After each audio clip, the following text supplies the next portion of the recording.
নিয়ন্ত্রণ করে বানানো হয়েছে। কিভাবে সম্ভব এটা? ঠিক আছে? তখন আর এই এত সুন্দর করে যে স্টেপ বাই স্টেপ গুলা পাথরগুলা এমন সুন্দর করে কেটে দেখুন আপনারা তৈরি করছে এরা। এটা সম্পূর্ণই অসম্ভব। সো এই হচ্ছে পিরামিডের রহস্য। আর আমি একজন ইজিপশিয়ান উনাকে জিজ্ঞাসা করেছিলাম যে এটা তৈরির রহস্য কিরকম?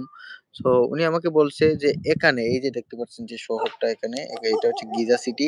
তো এই গিজা সিটি এই যে ঘরবাড়িগুলো যেখানে দেখতেছেন এখানে উনারা বলতেছে যে আগে এখানে পুরোটাই পানি ছিল, নদী ছিল।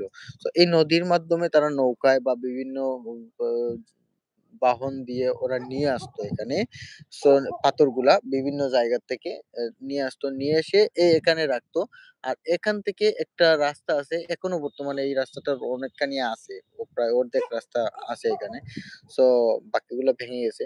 সো এই রাস্তার থেকে আপনার এই এতটুকু পর্যন্ত আনতো। এনে এখান থেকে বাকি রাস্তাগুলো নেওয়ার জন্য তারা এক ধরনের মাটি ব্যবহার করতো। যেগুলা আমরা আমাদের বাংলাদেশে ঝড় বৃষ্টি হলে অনেক, অনেক জায়গার মাটি দেখা যায় অনেক স্লিপ করে। অ্যা উম তো এইরকম এক ধরনের মাটি আছে। তো এগুলাতে তারা মাটি ঢেলে তারপরে ওইগুলার উপরে পানি দিত তাহলে স্লিপ করতো এগুলা। সো তখন তারা পাথরগুলা বেঁধে এই নদীর থেকে টেনে এদিকে উঠাইতো। ঠিক আছে? তো এটা মানলাম। বাট আমি জিজ্ঞাসা করলাম উপরে উঠাইলো কেমনে? এটা কিন্তু তারা কেউ জানে না।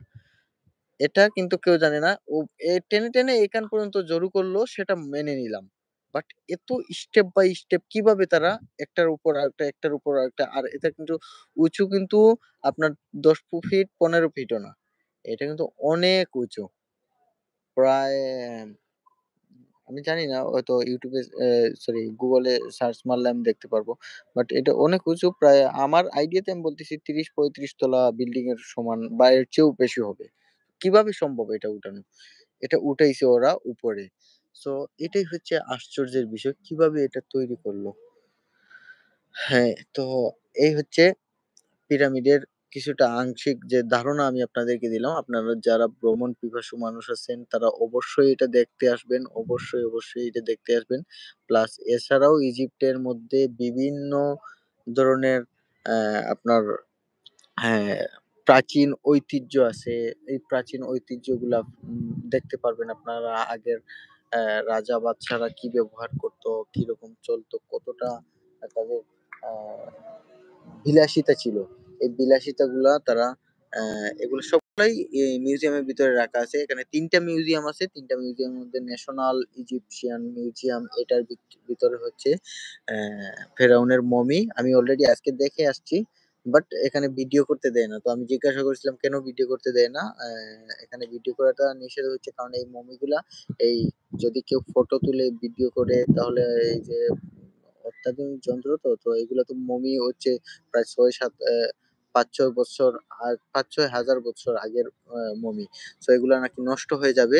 সো এগুলো তো তারা আসলে বিভিন্ন গবেষণার মাধ্যমে তারা পাইছে। তো এগুলা নষ্ট হয়ে যাবে দেখে তারা এগুলা মানে এখানে ফটো তোলা প্লাস ভিডিও করা কোনো কিছুই তারা এলাউড করে না। তো এই হচ্ছে এখানকার রহস্য।